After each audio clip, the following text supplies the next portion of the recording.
नमस्कार दोस्तों, एक बार फिर स्वागत है आपका ब्यूगर लाइफ में। और हम बात कर रहे हैं महान भक्तों की श्रृंखला में। आज एक और महान भक्त, दूसरे भक्त भगवान महर्षि वाल्मीकि जी का एक छोटा सा दोहा है। और वो दोहा वाल्मीकि जी के ऊपर ही है, जो कहता है कि उल्टा नाम जपा जग जाना, वाल्मीकि भय ब्रह्म समाना। मतलब प्रभु का उल्टा नाम जपते जपते जो जग ने देखा कि उल्टा नाम जप रहे हैं, वाल्मीकि ऋषि ब्रह्म के समान हो गए, मतलब प्रभु समान ही हो गए। उनकी कथा आज हम आपको बताते हैं कि वो भगवान के परम भक्त कैसे बने। महर्षि वाल्मीकि जी का जन्म एक बहुत ही कुलीन परिवार में हुआ था, लेकिन जैसे दोस्तों बोलते हैं कि संगति का असर होता है, वाल्मीकि जी बाल्यकाल से ही कुसंगति में पड़ गए और बुरे लोगों के साथ रहने उठने बैठने लग गए, जो चोर थे, डकैत थे और लोगों के साथ लूटपाट करते थे। तो वही आचरण इनके जीवन में शामिल हो गया। ये उनके साथ मिलकर और बाद में उनके लीडर बनकर भोले भाले यात्रियों को, भोले भाले लोगों को लूट लेते थे। उनका धन, उनका संपत्ति लूटते थे, यहाँ तक कि उनको कई बार शारीरिक रूप से सताते भी थे और कई बार उनको मार तक देते थे। तो ऐसा इनका जीवन चल रहा था। उनके जीवन में करुणा, दया, क्षमा, ममता, इस तरह की कोई भी चीजें थी ही नहीं। एकदम क्रूरता से युक्त वो इन सब कुकर्मों में संलग्न रहते थे। एक बार की बात है कि ये जंगल में बैठे हुए घात लगाकर इंतजार कर रहे थे कि कोई यात्री आए और उनको हम फिर से लूटें। और उस समय वहां पर दैवी प्रेरणा से सप्त ऋषियों की मंडली जा रही थी, यानी कि जो सप्त ऋषि हैं वो उस वन में भ्रमण करके कहीं जा रहे थे और रास्ते में वाल्मीकि जी ने उन्हें पकड़ लिया। पकड़ के उनको लूटने का प्रयत्न करने लगे, उनको सताने लगे, उनको कष्ट देने की कोशिश करने लगे। उनकी इस हालत को देखकर सप्त ऋषियों को उनके ऊपर बहुत दया आई।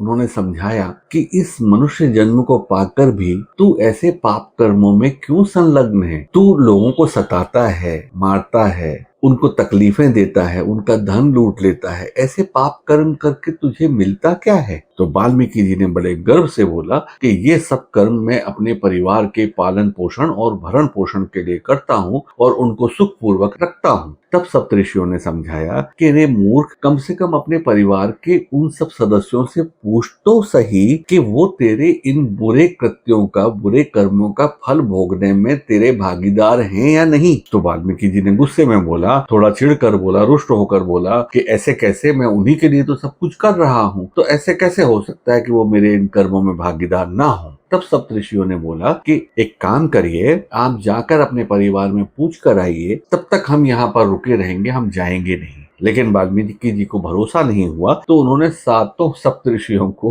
वहां पर वन में पेड़ से बांधा और फिर बोले मैं अब घर जाकर पूछ कर आता हूँ। फिर घर गए, थोड़े से आवेश में भी थे और जाके अपने घर के सभी सदस्यों से पूछा कि तुम लोगों में से कौन कौन मेरे इन पाप कृत्यों में शामिल नहीं है। तो घर के लगभग सभी सदस्यों ने बोला कि कर्म तो इंसान के स्वयं के होते हैं, उनका फल तो उसको स्वयं भोगना पड़ता है, तो हम तुम्हारे इन पाप कर्मों में कहीं भी शामिल नहीं हैं, हम तुम्हारे इन कर्मों का फल भोगने को तैयार नहीं है। अपने प्रियजनों के ऐसे कठोर और निर्मम वचनों को सुनकर वाल्मीकि जी का हृदय एकदम से विदीर्ण हुआ, आत्मग्लानि हुई और सहसा वो वैराग्य उत्पन्न हो गया जो ईश्वर इच्छा और संयोग से ही उत्पन्न होता है। और उसके बाद वो लौटकर उसी जंगल में गए, उन सप्तऋषियों को बंधन मुक्त किया और उनके चरणों में गिरकर फूट फूट कर रोने लगे कि प्रभु, ये मैंने क्या अनर्थ कर दिया। जिनके लिए मैं ये सब कुछ कर रहा था वो तो मेरे भागीदार हैं ही नहीं मेरे कर्मों में। तब सप्तऋषियों ने उन्हें ज्ञान दिया और उन्हें उपदेश दिया कि तुम प्रभु श्री राम का नाम जपो।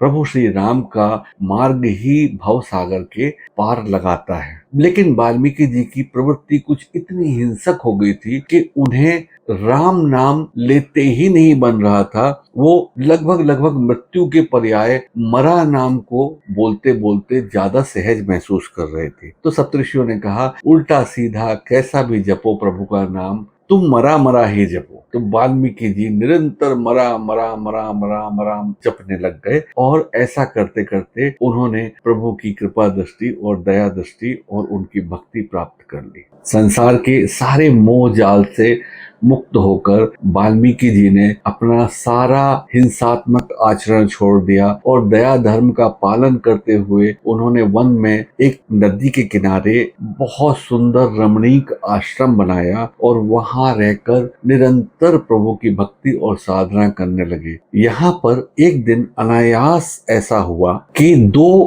क्रोण पक्षी उनके उस रमणीक आश्रम में पास के एक वृक्ष पर बैठकर विहार कर रहे थे।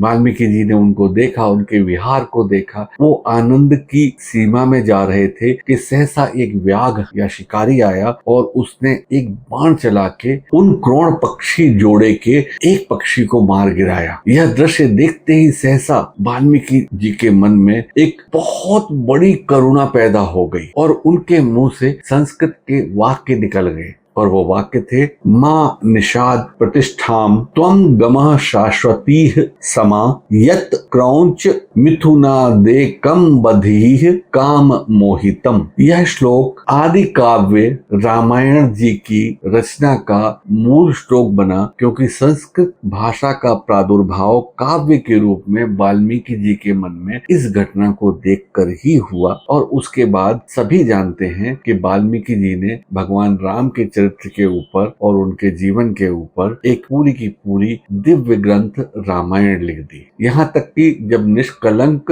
सीता मैया को एक धोबी के कहने पर भगवान राम ने वन में भिजवा दिया, तब उन्होंने वाल्मीकि जी के आश्रम में रहकर ही अपना समय व्यतीत किया और उनके आश्रम में ही लव कुश नाम के भगवान राम के 2 पुत्र जन्म लिए और भगवान वाल्मीकि से ही उन्होंने प्रारंभिक शिक्षा दीक्षा प्राप्त करी। तो ऐसे भक्त थे वाल्मीकि जिनकी रामायण आज भी उतनी ही शाश्वत, उतनी ही प्रामाणिक और उतनी ही लोकप्रिय है जितनी उस जमाने में त्रेता के समय में रही होगी। भक्तों की इस श्रृंखला में आज हमने आपको भक्त वाल्मीकि ऋषि के बारे में बताया। दोस्तों, अगर आपको ये कहानी वाल्मीकि जी के बारे में दिया गया ये उदाहरण पसंद आया तो कृपया इसे लाइक करें, शेयर करें, सब्सक्राइब करें और कमेंट करके हमें जरूर बताएं कि आपको ये कहानी कैसी लगी है, भक्त वाल्मीकि जी के बारे में ये उदाहरण कैसा लगा। धन्यवाद।